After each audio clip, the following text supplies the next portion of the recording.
تفسیر کی ہے میں نے. اب وقت ختم ہونے کی وجہ سے میں کلوز کر رہا ہوں. پھر قسم آ گئی سورہ بلد کی، فرمایا لا اقسم بہذا البلد وانت حل بہذا البلد. اس پر ختم کر دیں گے بیان، حالانکہ اس کے بعد بھی قسمیں ہیں، بڑی قسمیں آگے بھی ہیں پیچھے بھی ہیں، میں نے چھوڑ دی، چند نمونے دیے ہیں آپ کو قرآن کے. تو فرمایا لا اقسم بہذا البلد وانت حل بہذا البلد. فرمایا لا زائدہ ہے پہلی تفسیر میں، اس کا معنی یہ ہے کہ میرے محبوب میں قسم کھاتا ہوں اس شہر مکہ کی صرف اس لیے کہ تیری ولادت اس شہر میں ہے، تیری سکونت اس شہر میں ہے. چونکہ تیری ولادت نے، تیری سکونت نے، تیرے قیام نے، تیرے رہن سہن نے اور تیرے چال چلن نے اس شہر کی گلیوں کو نوازا ہے، تیرے قدم شہر مکہ کی زمین کو لگے ہیں، اس لیے میں رب ہو کر اس شہر کی گلیوں کی قسم کھاتا ہوں.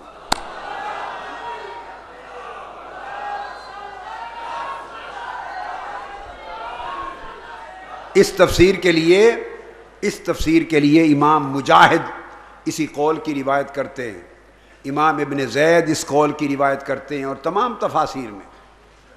اور ایک اور اس کا دوسرا معنی یہ ہے، وہ لام لا اقسم میں پہلی تفسیر میں یہ لا زائدہ تھا، دوسری تفسیر میں لا استفہام کا ہے، اور استفہام بھی استفہام انکاری ہے.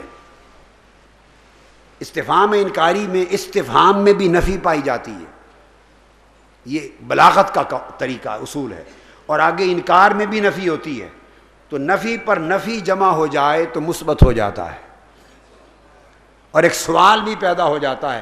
سوال کی شکل میں ایک بات ثابت کرنا مقصود ہو، سوالیہ انداز میں کیا سوال جائے مگر مقصود ہو ثابت کرنا، تو اس کو استفہام انکاری کہتے ہیں.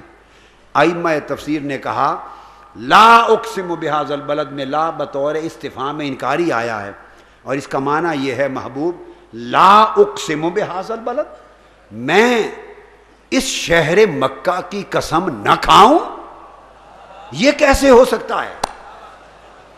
یہ لام استفہام انکاری کا مراد اور مفاد ہے. میں اس شہر مکہ کی قسم نہ کھاؤں، بھلا یہ کیسے ممکن ہے؟ وَأَنْتَ حِلٌّ بِهَذَا الْبَلَدِ، محبوب یہ کیسے ممکن ہے تو بھی یہاں رہتا ہو اور میں تیرے شہر کی قسم نہ کھاؤں؟ یہ معنی. اب آگے سنیے اس کی تیسری تفسیر. ائمہ تفسیر نے کہا ایک تیسری تفسیر میں لا نافیہ بھی ہے، اور اس کا معنی ہے لا اقسم بہذا البلد، میں اس شہر کی بہذا البلد اور اس شہر کی کسی شے کی قسم نہیں کھاؤں گا. نافیہ، نہ میں اس شہر کی کسی شے کی قسم نہیں کھاتا. اس شہر میں کعبہ ہے اس کی بھی قسم نہیں کھاتا، یہ لا نافیہ ہے. بہذا البلد، اس شہر میں حتیم ہے اس کی بھی قسم نہیں کھاتا. اس شہر میں صفا مروہ ہے اس کی بھی قسم نہیں کھاتا. اس شہر میں حجر اسود ہے اس کی بھی قسم نہیں کھاتا. اس شہر میں حج ہوتا ہے اس کی قسم بھی نہیں کھاتا. اس کو گرد و نواح میں عرفات، منا اور مزدلفہ ہیں ان کی بھی قسم نہیں کھاتا. فرمایا محبوب میں اس شہر میں کسی شے کی قسم نہیں کھاتا، کیونکہ کوئی شے قسم کھائے جانے کا حق نہیں رکھتی. کیوں؟ وَأَنْتَ حِلٌّ بِهَذَا الْبَلَدِ، آپ جو اس شہر میں بیٹھے ہیں. مطلب یہ ہے محبوب جب تک آپ اس شہر میں بیٹھے ہیں تو آپ کے ہوتے ہوئے کسی اور شہر کی قسم کیوں کھائی جائے؟ جب کھاؤں گا اس شہر کی نسبت سے آپ کی قسم کھاؤں گا. یہ تیسری تفسیر ہے. ختم بھائی. اب چوتھی تفسیر پہ بات ختم کر رہا ہوں. اس کی ایک چوتھی تفسیر بھی ہے، چوتھی، اور یہ نفی صحیح اور نفی کامل. یہ پھر لا نافیہ ہے چوتھی تفسیر میں بھی.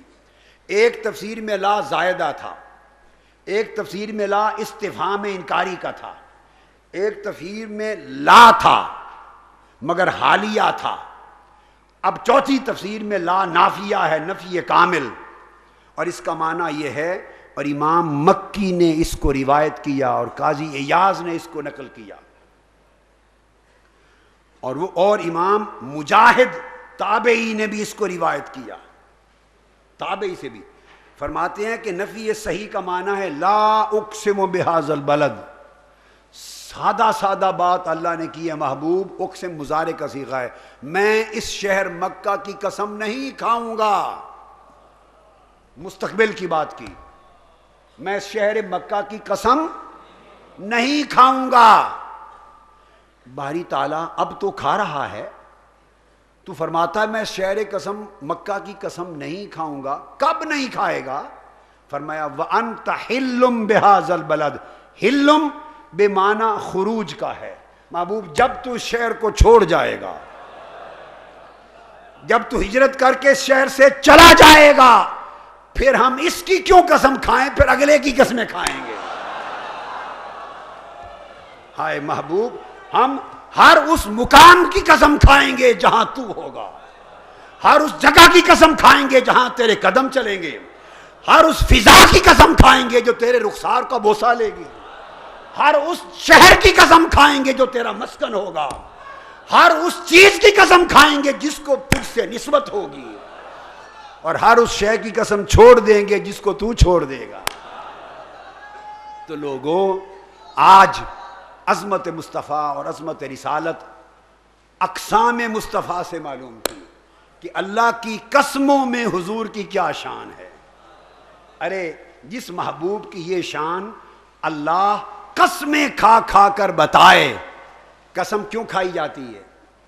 اس لیے کھائی جاتی ہے کہ بڑے سے بڑے منکر کو بھی انکار کی مجال نہ رہے، اس لیے کھائی جاتی ہے، بڑے سے بڑے منکر اور معترض کو بھی اور متردد کو بھی انکار کی گنجائش نہ رہے، ورنہ اللہ کو اپنا کلام سچا ثابت کرنے کے لیے کسی قسم کی حاجت نہیں ہے، اس کا کلام حق اور مبین ہے، اسے قسم کی حاجت نہیں، ہمیں حاجت۔